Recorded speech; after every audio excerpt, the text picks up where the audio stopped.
પ્રથમ અધ્યાયનો સાર. પાંડવોના રાજ્યભાગના હકનો કૌરવોએ અનાદર કર્યો. શ્રી કૃષ્ણ ભગવાનની સમજાવટ નિષ્ફળ નીવડી. રાજ્ય મેળવવા પાંડવોએ યુદ્ધની તૈયારી કરી.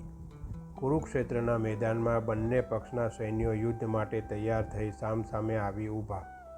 પાંડવોના સૈન્યના સેનાપતિ તરીકે ભીમ અને કૌરવ સેનાના સેનાપતિ તરીકે ભીષ્મની પસંદગી થઈ.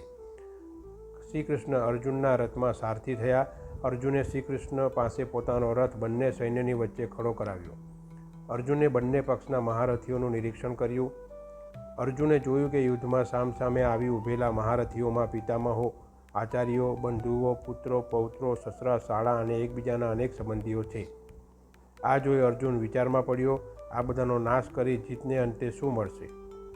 આ બધા સંબંધીઓના મૃત્યુને ભોગે મળેલા રાજ્ય ભોગમાં શો આનંદ રહેશે? રાજ્ય કોને માટે મેળવવું છે? જેને માટે રાજ્ય મેળવવું છે તે બધા સંબંધીઓ તો યુદ્ધમાં મૃત્યુ પામ્યા હશે. અર્જુન વધુ વિચારે છે, આવી રીતે રાજ્ય મેળવવા કરતાં યુદ્ધના મેદાનમાં સામનો કરવા કરતાં નિશસ્ત્ર બની બંધુઓના શસ્ત્રોથી મોતને ભેટવું શું ખોટું?